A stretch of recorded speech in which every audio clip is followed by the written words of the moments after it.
Agora teremos a palestra do Dr. Alexandre Serafim, neuropediatra, professor assistente do Departamento de Medicina da Universidade de Taubaté, professor e coordenador da disciplina de Saúde e Espiritualidade da mesma universidade, mestre em Neurologia e Neurociência pela Unifesp e presidente da AME do Vale do Paraíba, com a palestra Mediunidade ou Epilepsia. Bom, boa tarde a todos. Antes de mais nada, agradeço ao honroso convite da AME Goiânia, na figura do Jorge. Para mim é um grande prazer estar voltando aqui. Estive no Medinesp, no último, e achei muito prazeroso estar aqui em Goiânia e ver muitos jovens participando de um congresso médico espírita, assim como hoje. E eu venho trazer para vocês um assunto sobre epilepsia ou mediunidade. Eu achei interessante esse tema quando, conforme você vai trabalhando dentro da área da neurologia pediátrica e você vai acompanhando uma série de crianças com quadros epiléticos bem característicos e bem documentados do ponto de vista eletrofisiológico e pela própria característica clínica da epilepsia, e mais tarde você vai vendo que existem algumas mudanças de algumas queixas dessas crianças sobre mecanismos que não estão vinculados à epilepsia, mas que quando você começa a estudar e aprofundar um pouco os assuntos da mediunidade, você percebe que ali que existem algumas manifestações mediúnicas. E também no sentido de que, muitas vezes, essas crianças, ou até mesmo já na fase de adolescente ou adulto, quando tem algumas manifestações que têm características epiléticas, muitas vezes pelo aculturamento religioso, são conduzidas a pessoas que os consideram como possíveis médios, então eles têm que frequentar ambientes religiosos para fazer com que a sua imunidade se aflore, não há necessidade de tratamentos, de medicações, é apenas uma questão aí de tratar do ponto de vista espiritual essa criança ou esse adolescente. E isso sempre me incomodou bastante, porque eu acredito que, apesar de espírita e estudar muito sobre várias religiões, não só cristãs, como religiões espiritualistas, eu me considero também um médico. E eu acho que eu tenho que ter uma responsabilidade sobre essa criança ou sobre esse paciente que tem uma queixa. E muitas vezes essa queixa pode estar associada a uma patologia cerebral, gerando um quadro epilético, e isso pode correr e prejudicar bastante a saúde dessa criança ou desse adolescente. Frente a isso, então, comecei a procurar um pouquinho mais sobre esse assunto. E eu percebo que existe, só tirar daqui com o microfone, não dá muito certo. E eu percebo que existe uma certa interface nessa situação da epilepsia, da mediunidade e muitas vezes também dos quadros estudados aí, vários relatos associados à doutrina espírita sobre obsessão. Havendo, de certa forma, ali uma interface entre eles, muitas vezes muito difícil de você conseguir precisar aonde está o verdadeiro ponto que está gerando dentro dessa pessoa alguma manifestação, e muitas vezes manifestações com sintomas físicos.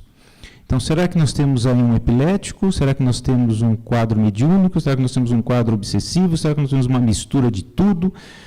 E, às vezes, tudo isso aí chega na sua frente, no seu consultório, e você fala, e agora o que é que eu faço? Né?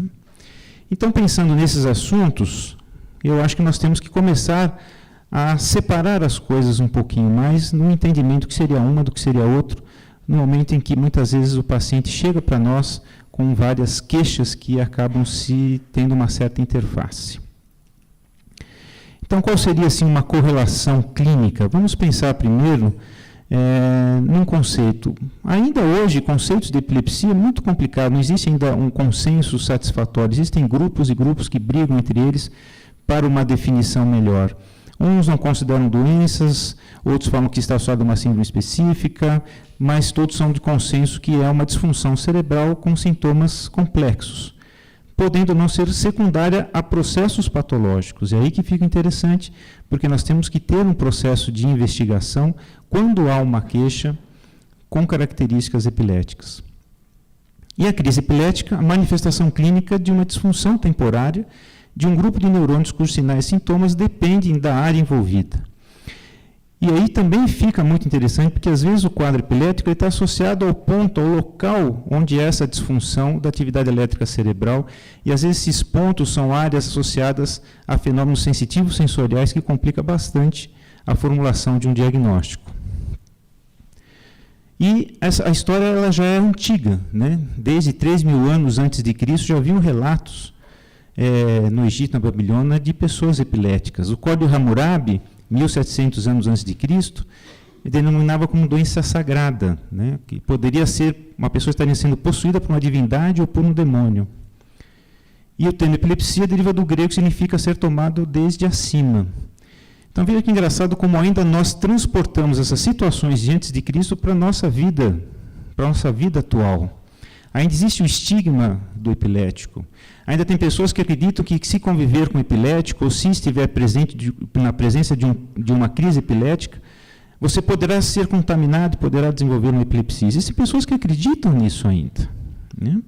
Então veja que ainda nós estamos, apesar de 3, 4 mil anos após essas descrições, ainda existe esse estigma de talvez essa pessoa esteja sendo possuída, né? Mas aí tivemos Hipócrates, né? Hipócrates realmente era um sábio. Ele falou: os homens pensam que a epilepsia é divina meramente porque não a compreendem. Se eles denominassem divina qualquer coisa que não compreende, não haveria fim para coisas divinas. Então nós temos que começar a entender essa situação também, né? E a neurociência ela vem mostrando o neurônio, o seu funcionamento, as suas características, transmissão de atividade elétrica sináptica, sinapse química, sinapse elétrica, impulso nervoso, mecanismos associados às sinapses, proteínas, canais, neurotransmissores, tudo isso a ciência vem mostrando na gênese dos quadros epiléticos, como isso daí funciona. Então, se nós não estivermos dentro do processo científico, da evolução do mecanismo científico, como é que nós vamos conseguir diferenciar uma situação da outra? Aí acaba acontecendo o que vem acontecendo, ou seja, ficam-se inferindo determinadas situações associadas a um possível quadro mediúnico ou uma manifestação espiritual, quando, na verdade, esse paciente é um paciente epilético. Então, você tem registros de atividade elétrica cerebral, porque toda vez que você faz um pulso nervoso, você tem mudança de voltagem elétrica na despolarização e você consegue fazer um registro disso no eletroencefalograma. Nós temos aí uma grande incidência de epilepsia, né? Um dos transtornos neurológicos mais comuns, índices falando de 11 até 131 casos para cada 100 mil habitantes por ano, depende de região para região, de 1,5% a 5% da população.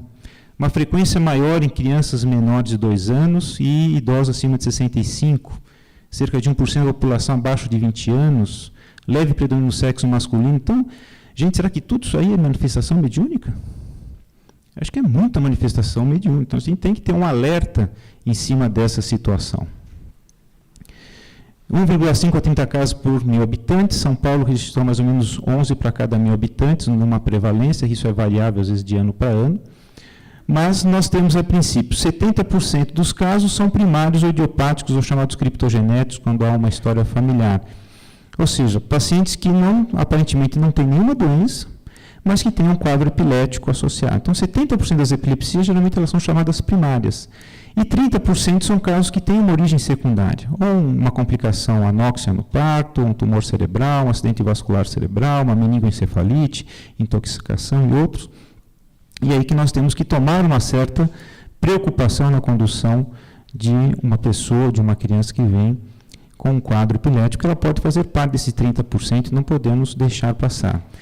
Então, nós temos muitas vezes um cérebro que não mostra nenhuma alteração de atividade epilética, um registro eletroencefalográfico absolutamente normal. Isso acontece com frequência, então, o quadro epilético sem um registro eletroencefalográfico. Às vezes você tem crises focais, ou seja, apenas uma área de correspondência de disfunção de atividade elétrica cerebral, e às vezes o quadro generalizado quando pega aí os dois hemisférios. Então você tem que buscar se nós temos uma correlação ou não, dentro do quadro epilético, de uma área que esteja causando a epilepsia. E isso pode ser muito variável. Por exemplo, eu posso pegar aqui uma pequena área, chamada no giro pós-central, área sensitiva, correspondente ao braço, onde esse paciente tem um quadro de manifestação da sua epilepsia, uma epilepsia então chamada focal, simples porque não compromete o nível de consciência, onde ele tem uma sensação de dormência ou formigamento do braço. Aí fala, não, isso é mediunidade de psicografia. Não, isso é epilepsia. Né? O cara é epilético. Está tendo o quê? Uma disfunção da atividade epilética nessa região aqui, com uma manifestação clínica, que tem as suas características. Duração breve, de segundos a 1 minuto, às vezes um pouquinho de embotamento do nível de consciência, às vezes uma cefaleia associada, uma associação de náusea, aquela sensação de formigamento no braço e passa. Lembrando que se isso acontecer em adultos, geralmente acima de 45 anos, braço esquerdo pode ser infarto, tá, gente? Não vai esquecer disso daí, tá? Encaminha pronto-socorro rapidinho. E você tem várias áreas, né? Quer dizer, você tem áreas só motoras, áreas associadas à face, a braço, áreas associadas à parte sensitivo-sensorial, que aí é bastante complicado, né? Você pode ter, por exemplo, pacientes que têm como manifestação clínica alteração sensitiva-sensorial auditiva. Sensações de ruídos, barulhos que incomodam, como zumbidos, que têm duração também rápida, melhoram, às vezes tem alguma alteração de nível de consciência, e passa, tem uma característica, né?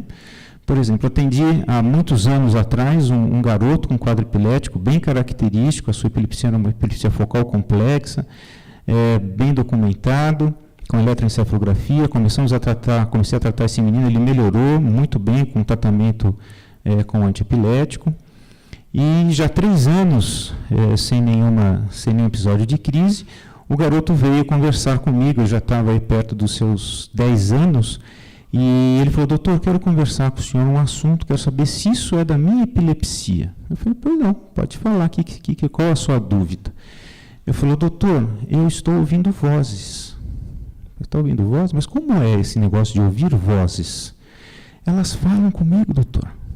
Elas falam coisas muito interessantes, e aí eu questiono elas sobre... 10 anos. E eu questiono elas sobre essas coisas interessantes.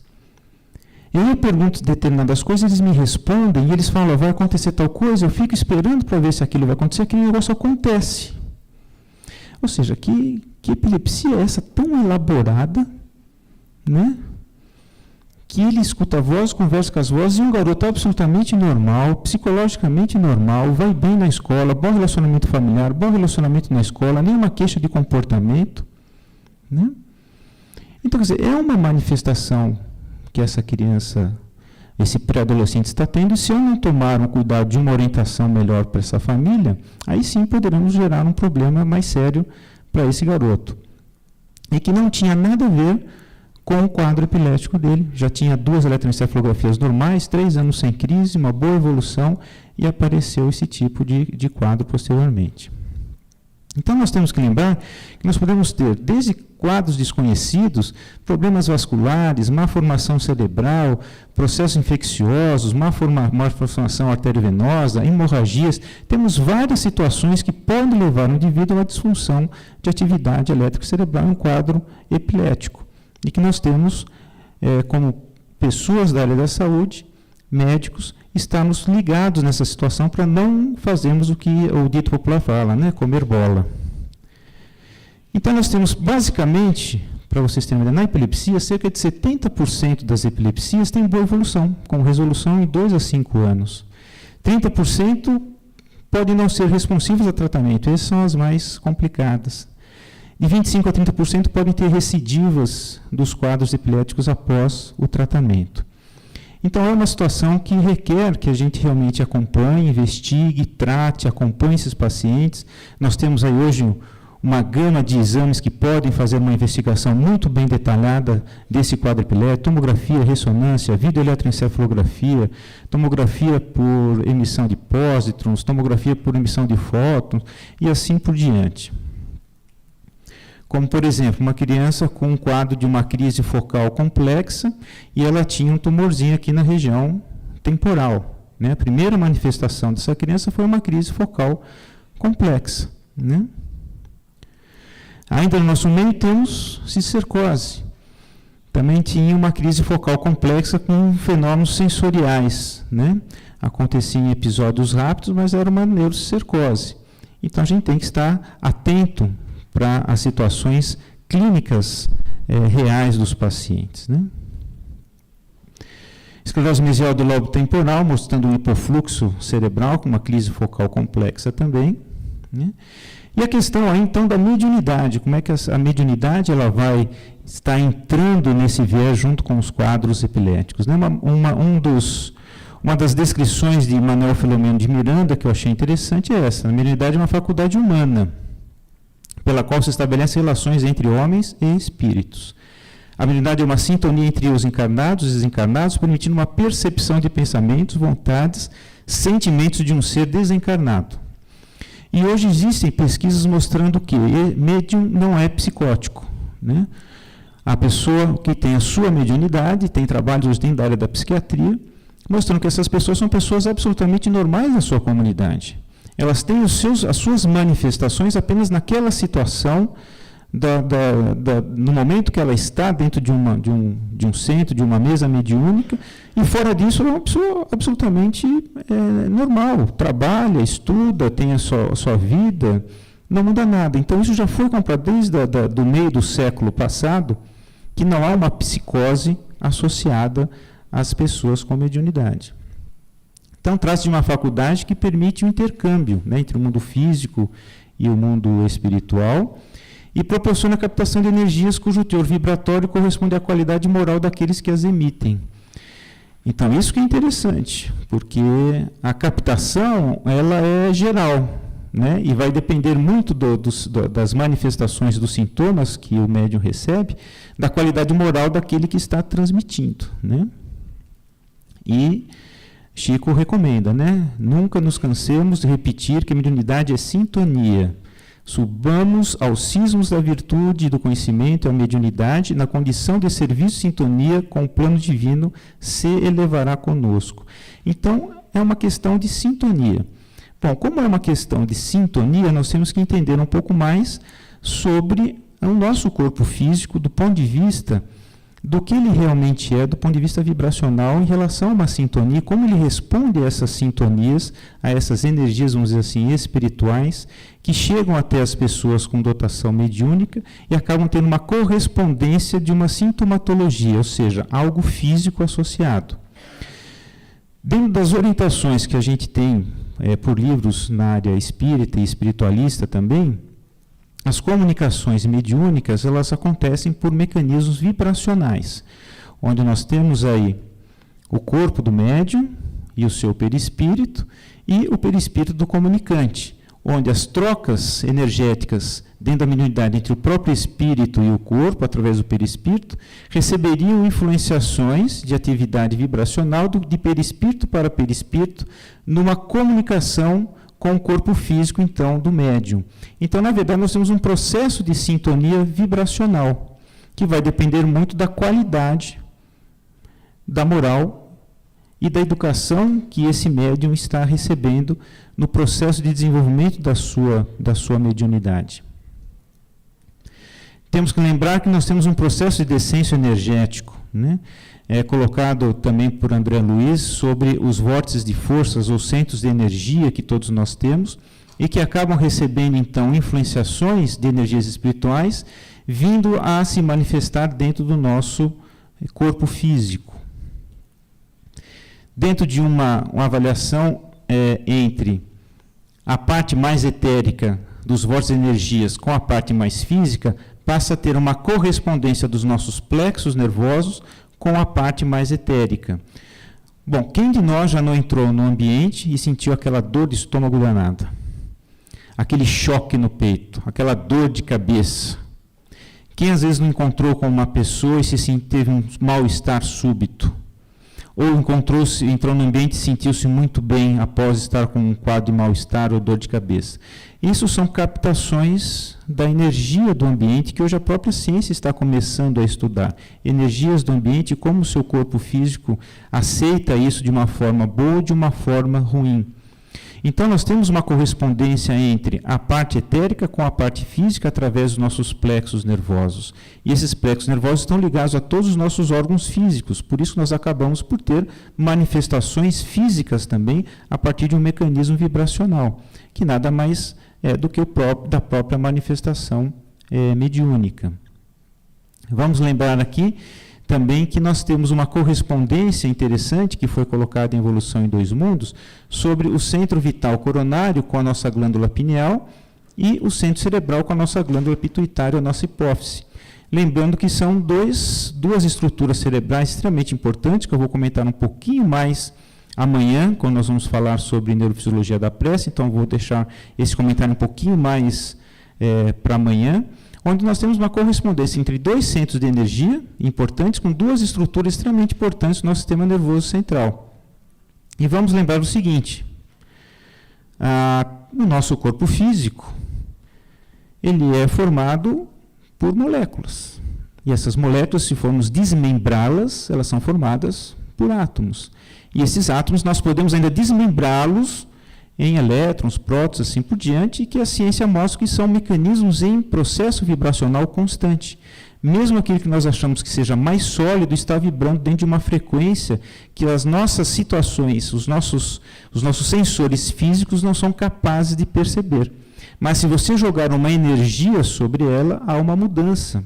Nós fazemos isso quase todos os dias quando a gente esquenta água, né? Quando você põe água para ferver, para fazer o café ou fazer um chá, ela não evapora?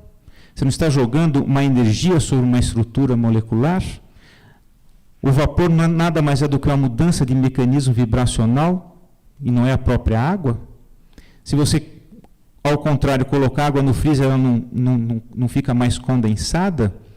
Ela não muda só a característica vibracional e fica mais densa, mas não continua sendo água?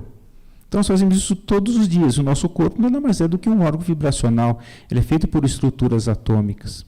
Toda a nossa cadeia de DNA também são estruturas atômicas que se agrupam para formar moléculas, que vão se agrupar para formar tecidos e proteínas e órgãos e assim por diante. Então, na verdade, o nosso corpo físico nada mais é do que uma integração de energias atômicas, né? E lembrar que toda a matéria atômica pode se modificar de acordo com as energias atuantes. Então, depende das energias que atuam sobre nós vamos ter uma correspondência ou uma certa sintomatologia. E isso acontece também nos mecanismos mediúnicos. Conforme nós fomos entendendo, então, que já que somos, como foi mostrado ali, quase 98% das pessoas têm alguma religião, então as pessoas acreditam em alma, as pessoas acreditam em espírito, a ciência acredita em consciência. Atualmente está estudando consciência não local, mas acredita que haja algo além do corpo. Então, se esse algo além do corpo, que chamamos nós aqui mais da área espírita de espírito, seria ele que seria então responsável por todo esse mecanismo de atividade cerebral, de fluxo de energia vital e harmonização de toda a nossa função orgânica vibratória. Lembrando que, segundo alguns livros, nós temos o Ministério da Encarnação, né? E a gente aqui escolhe, né? A gente que escolhe, quer vir sem bracinho, quer vir cego, quer vir surdo, quer vir sem perninha e tal. Então não reclama, tá? Você que escolheu, não reclama. Você escolheu, agora aguenta até o finalzinho. Então, na verdade, o espírito ele é o modelador biológico. Ele que está, através das suas impressões energéticas, determinando o tipo de corpo físico que você precisa ter para a necessidade que você tem nessa sua época da sua existência aqui na Terra. E a epigenética faz um estudo interessante, né? A epigenética vem mostrando que, dentro de uma mesma sequência gênica, você pode ter manifestações fenotípicas diferentes. Então, como é que você pode ter uma mesma sequência gênica com manifestações fenotípicas diferentes? Isso foi uma das conclusões do projeto Genoma. Quem estaria atuando sobre todo o nosso mecanismo gênico, principalmente? Espírito. Então, muitas vezes, devemos começar a considerar esse processo espiritual energético sobre o corpo físico também como um mecanismo de característica epigenética.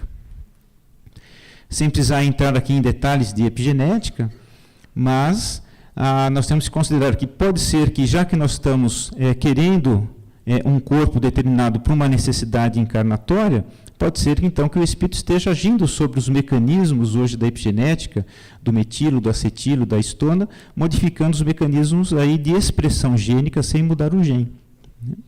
Então, são coisas que nós temos que começar a tentar, temos que começar a estudar. A ciência ela vem cavalgando rapidamente em vários sentidos da energia, das vibrações, do átomo, do funcionamento atômico no nosso corpo, e nós temos que começar a acompanhar essa situação. Porque o que é mais interessante é que, conforme eles vão crescendo, e nós vamos pegando relatos escritos, por exemplo, de 1946, 47, das psicografias de Chico Xavier, nós começamos a perceber que há uma correspondência entre aquilo que ele escreveu no meio do século passado e o que a ciência está começando a observar hoje. Né? E não podemos deixar essa situação passar por nós. Então, o projeto Genoma, né, ele falou o seguinte: o determinismo genético não existe. Francis Collins, que foi o gerenciador de todo o projeto Genoma, ele foi categórico. A complexidade do ser humano surgiu de outra fonte, que devemos começar a procurar. Né? Então, o grande pesquisador do projeto Genoma coloca isso para nós. Né? De onde veio essa complexidade? Como é que isso funciona? Né? Então, não basta saber quantos e quais genes estão presentes, mas sim como eles estão sendo regulados. Então, quem está regulando esses genes? Né? Esse é o grande X da questão que a gente deve ir atrás. Né? E pensando nisso, nós temos então aí sintomas associados à mediunidade. Então, são relatos e relatos de pessoas com dotação mediúnica, de quando começou as suas manifestações, antes de ter todo o processo educativo mediúnico das suas manifestações, seja psicografia, seja efeitos físicos, seja clareaudiência, clarividência, assim por diante. Então, relatos de, por exemplo, sintomas físicos, dores no corpo sem causa orgânica, cefalgia periódica sem uma razão biológica, problemas de sono como insônia, pesadelo, pavores noturnos, sudorese, sono excessivo, taquicardias e palpitações. Né? Então, manifestações físicas, quando você pega aquela correspondência entre centros de energia, plexos nervosos, correspondência entre órgãos cerebrais, você começa a ver que pode haver uma correspondência. Quando você pega essa situação de manifestação vibracional entre perispírito do comunicante com perispírito do médium, nessa associação de plexos nervosos, então provavelmente nós temos aí a possibilidade de manifestações físicas quando começa a ter esse acoplamento aí de um processo mediúnico. E o que é mais interessante, quando você vai pesquisar, por que essa pessoa então está com dores? Por que essa pessoa está tendo cefaleia? Por que ela está tendo insônia? Você não acha absolutamente nada. Faz polissonografia, faz ressonância, faz tomografia, vai no reumatologista, vai no endocrinologista e você não acha absolutamente nada do porquê desses sintomas. A nossa função realmente é investigar, é procurar. Então, investiga-se e não acha uma causa realmente física, orgânica, para aquelas queixas que aquela pessoa está trazendo para você. Né? Um outro exemplo interessante que eu tive associado a problemas de sono, também uma criança epilética, tinha uma epilepsia generalizada, bem controlada, exames absolutamente normais, tanto eletroencefalografia quanto ressonância e tomografia. E essa criança, com o tratamento, teve um ótimo controle das crises epiléticas, e uma criança com uma vida absolutamente normal, vida social boa, vida familiar boa, na escola indo muito bem, e a mãe veio com um relato de alterações do sono. Polissonografia normal, eletroencefalografia continuou normal, e essa criança queixava-se que ela não queria mais dormir no quarto dela, porque no quarto dela tinha uma pessoa muito feia, uma senhora toda enrugada com olho vermelho que ficava olhando para a cara dele à noite. E ele não queria mais dormir no quarto dele, só dormia bem quando ele ia para o quarto da mãe dele. E a mãe dele tinha que segurar na mão dele e ficar olhando na cara dele até ele adormecer.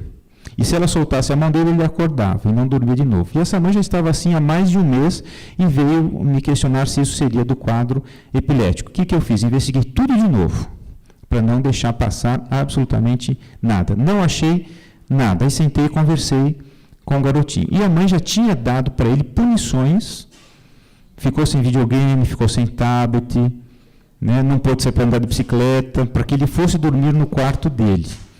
E quando ela pegou pesado mesmo, deu ele para o quarto, não deixou ele sair do quarto, ela foi lá, ele estava coberto, com 3 cobertores, com uma lanterninha acesa e olhando para todos os lados, né?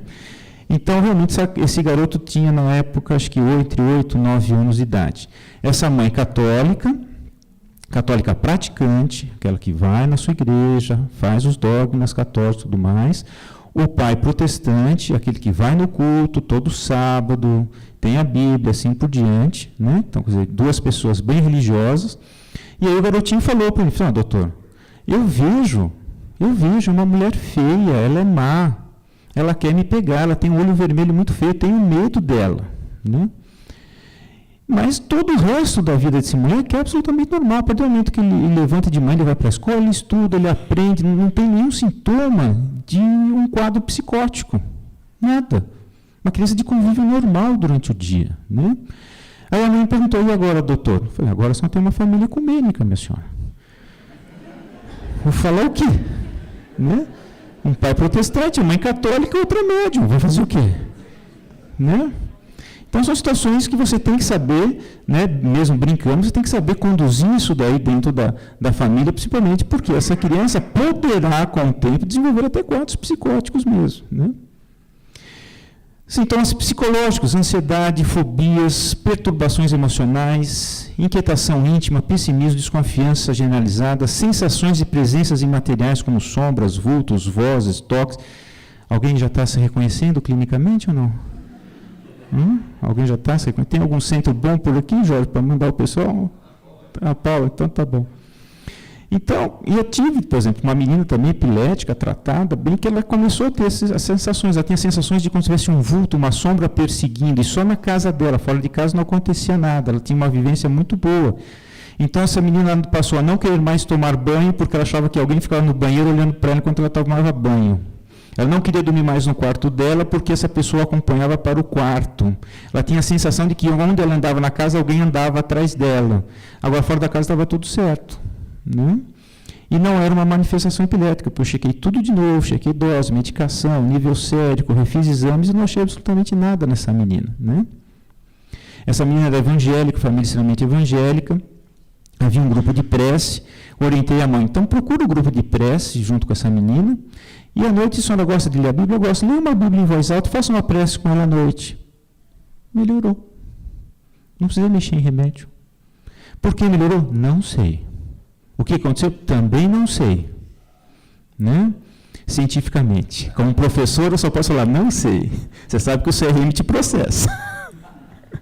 Então, você sabe que é, mas você não pode falar que sabe. Então, eu não sei, olha, faz isso e vê se dá certo. Né? Porque é assim que funciona, né? Como médico, você também tem que não só prescrever medicações, você também tem que saber aconselhar a pessoa na procura da sua fé, da sua religião, né? Medos e fobias, medo de sair sozinho, de se alimentar, de tomar remédios, medo de dormir sozinho, de ficar com a luz apagada, total insegurança de tudo que vai fazer. E todos esses sintomas, gente, não têm correlação de um quadro psicótico. Quando você vai investigar transtornos psicóticos, essas pessoas não se encaixam. Se você pegar lá o DSM-5 e colocar nos critérios do DSM-5, essa pessoa não encaixa. Ela não está associada a nenhum transtorno psicótico.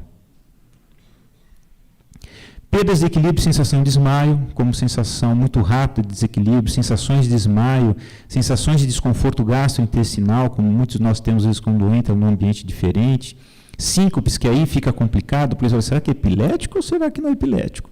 Mas aí você vai investigar, você não achar absolutamente nada. E lembrar que síncopes podem estar relacionados a distúrbios cardíacos. Então, há necessidade de, quando o paciente vem com um quadro de síncope, você também mandar fazer avaliação cardiológica nesse paciente.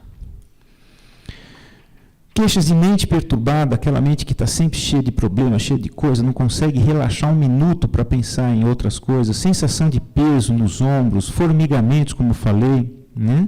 Adormecimentos ou inchaços em braços, mãos e pernas. Alguém tem braço, perna que fica inchando, desinchando? Não. Tá.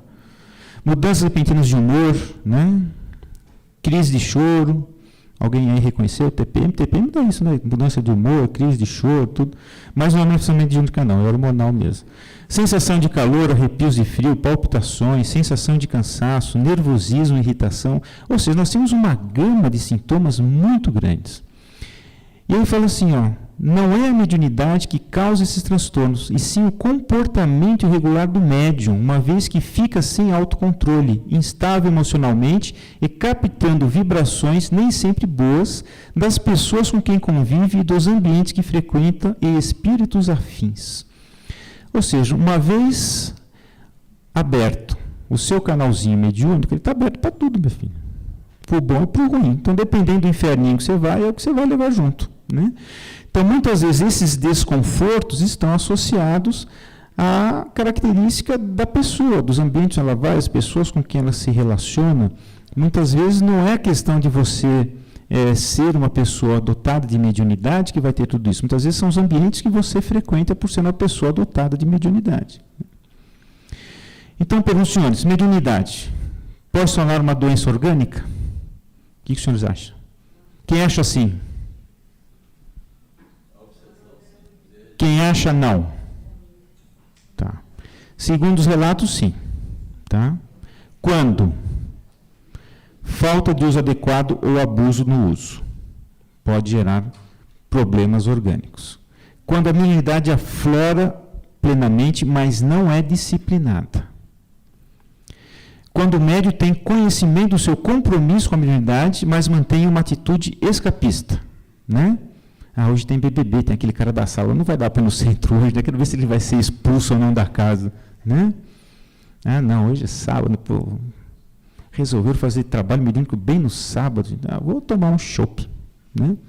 Então, essas atitudes escapistas, muitas vezes do médium, acabam gerando aí problemas, como instabilidade emocional, oscilação de humor, profunda tristeza, melancolia, profunda solidão, irritabilidade, né? Existem alguns relatos desses médiuns, né, falando de perda de energia, né? Interessante, perda de energia. Então, sensação de cansaço, fadiga, necessitando de mais sono, perdas de interesse, né? Onde ele fala perda da motivação para realizar as coisas mais simples e que são prazerosas, dificuldade de concentração, parece que não consegue mais terminar nada, trabalho, projetos, leituras, sentimento de fracasso, sensação de impotência diante das dificuldades, irritabilidade ou impaciência, né? Irrita-se com facilidade com pequenas coisas, chora à toa, né? Sem qualquer motivo aparente, sente tristeza, saudoso do passado, sente-se magoado, sentir pena de si mesmo, acha que tudo e todos estão contra e nada é possível, perda do desejo sexual, né? Então você tem várias situações aí associadas. E é interessante ver o que os livros espíritas falam. Por exemplo, na Gênese, no capítulo 14, ele fala assim, relata que uma obsessão intensa, forte interdependência entre obsessor e obsediado e prolongado para gerar lesões orgânicas através dos fluidos espirituais viciados. Então, mecanismos obsessivos podem causar problemas também orgânicos, dependendo da intensidade, né? Livro dos Espíritos, questão 481 a 483, né?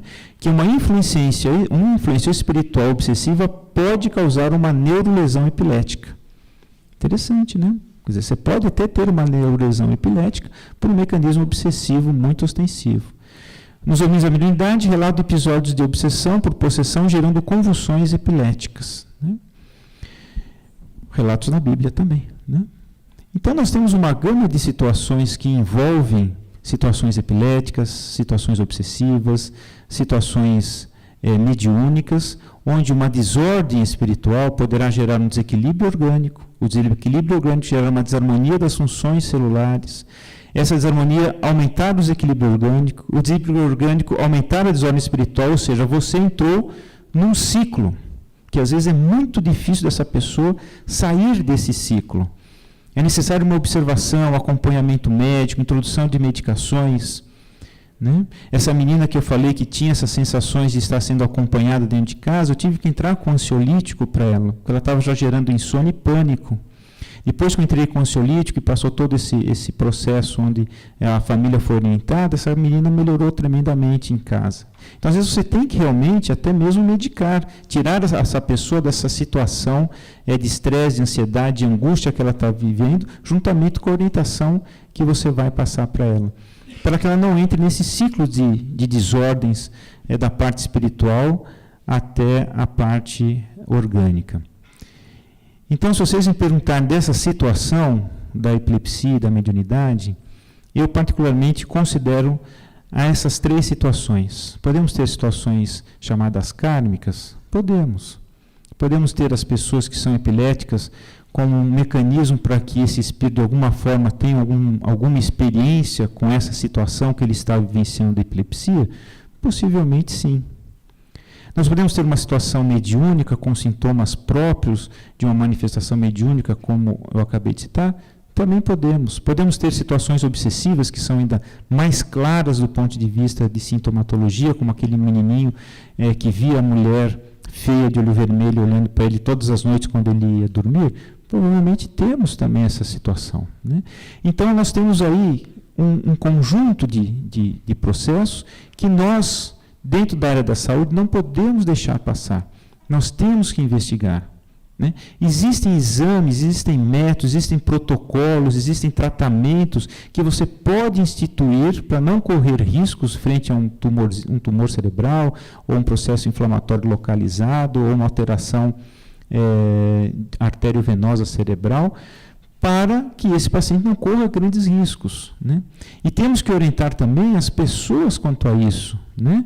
Como muitas vezes eu peguei, mais de uma vez eu peguei pessoas, crianças com quadros epiléticos sendo levados aí para suas religiões, para cultos, para a igreja, para centros espíritas, sendo considerados que estavam sendo possuídos por espíritos maus, que precisavam desenvolver a sua mediunidade, na verdade eram epiléticos.